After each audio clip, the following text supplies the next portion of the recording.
तो नमस्कार दोस्तों, आज हम कवर करेंगे यूनिट फर्स्ट का topic number 4 components of physical geography. बाकी के टॉपिक्स का लिंक मैं डिस्क्रिप्शन में डालूंगा, तो आप चेक कर सकते हो। तो करते हैं हम अपना topic Physical start. geography is the branch of geography that focuses on natural features and processes of the earth, such as landforms, climate, vegetation, and ecosystems. It studies how these elements interact and shape the planet's surface.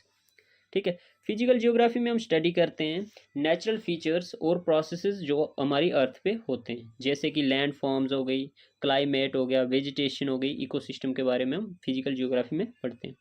ये study करती है कि कैसे ये जो elements हैं आपस में इंटरेक्ट करते हैं, क्या रिलेशन है इन एलिमेंट्स के बीच में, और कैसे ये हमारी अर्थ को शेप कर रही है। ठीक है। अब देखते हैं हम फिजिकल जियोग्राफी के कंपोनेंट्स। ठीक है। सबसे पहला कंपोनेंट क्या है? जियोमॉर्फोलॉजी। जियोमॉर्फोलॉजी क्या होता है? Geomorphology is the study of the Earth's landforms and the processes that shape them, such as river carving valleys, wind forming sand dunes, or tectonic activities creating mountains. Geomorphology में हम study करते हैं अर्थ की land forms के बारे में और उन प्रोसेसेस के बारे में जिनकी वजह से ये लैंड फॉर्म्स तैयार होती हैं। जैसे रिवर के इरोजन की वजह से बेलीज तैयार होती हैं, विंड क्या फॉर्म करती है? Sand dunes. टेक्टोनिक एक्टिविटीज़ की वजह से, वॉल्केनिक इरप्शन की वजह से क्या क्रिएट होते हैं? माउंटेन्स। अगर जियोमॉर्फोलॉजी की हम अगर एग्जांपल देनी हो तो एग्जांपल दे सकते हैं हम।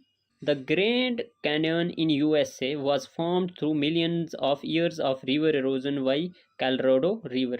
ठीक है। जो ग्रैंड कैनियन है यूएसए में, वो फॉर्म किस वजह से हुआ? जब मिलियन ऑफ ईयर्स कैलरेडो रिवर चलता रहा और वो इरोड करता रहा उस जगह को, तो उस इरोजन की वजह से वो जगह जो ग्रैंड कैनियन जिसका नाम है आज यूएसए में, वो तैयार हुई। ग्रैंड कैनियन पार्क है, वो आप गूगल पे जाके देख सकते हो।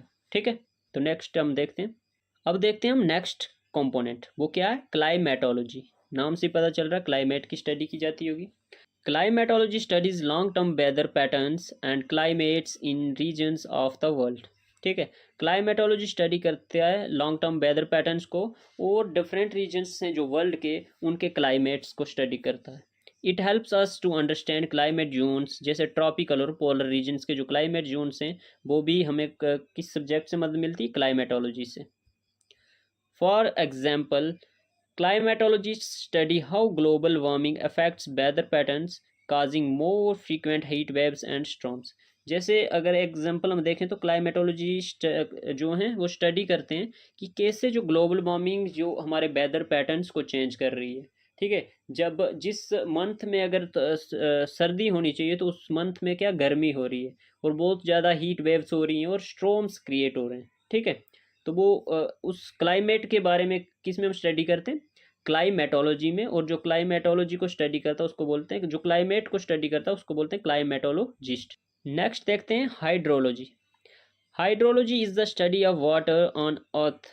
ठीक है। हाइड्रोलॉजी में हम स्टडी करते हैं वाटर बॉडीज की जो कि अर्थ पे हैं, जैसे कि river, lakes and oceans, and how water moves through the environment, और कैसे जो है जो वाटर है वो मूव कर रहा है इन्वायरमेंट में। ठीक है। For example, we studying the water cycle, हमने स्टडी किया वाटर साइकिल के बारे में, which involves rain falling, flowing into rivers, lakes और ponds and eventually returning to the atmosphere through evaporation.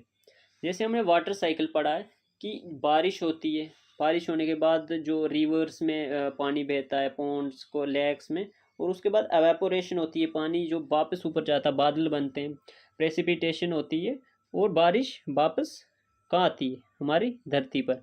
तो उस इन सिस्टम के, वाटर बॉडीज के सिस्टम के बारे में जो स्टडी करता है उस सब्जेक्ट को बोलते हैं हाइड्रोलॉजी। फोर्थ देखते हैं, फोर्थ कंपोनेंट क्या है हमारे पास? बायोजियोग्राफी।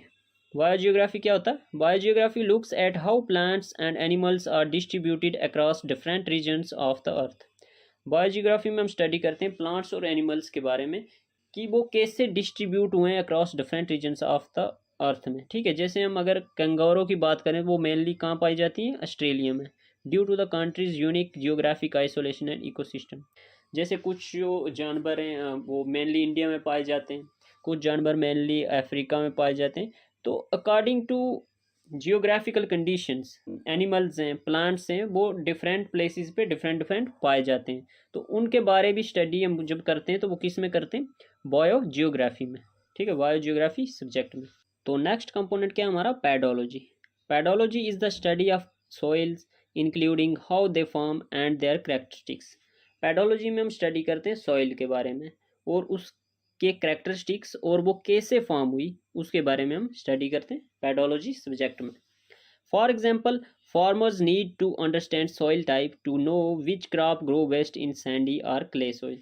अगर फार्मर को ज़रूरत पड़ती है कि सैंडी और क्ले सॉइल में कौन सी क्रॉप बेस्ट रहेगी ग्रो करने के लिए, तो वो किससे मदद लेता है, पैडोलॉजी से। पैडोलॉजी के सब्जेक्ट की मदद से हम सॉइल के कैरेक्टरिस्टिक्स और उसकी फॉर्म का पता करते हैं और देखते हैं कि कौन सी क्रॉप बेस्ट रहेगी इस सॉइल में ग्रो करने के लिए। ठीक है, तो दोस्तों आज की वीडियो में इतना ही था। तो अगर वीडियो अच्छा लगा हो तो लाइक कमेंट शेयर सब्सक्राइब जरूर करना, और जो बाकी के टॉपिक्स है वो भी हम जल्दी डिस्कस करेंगे।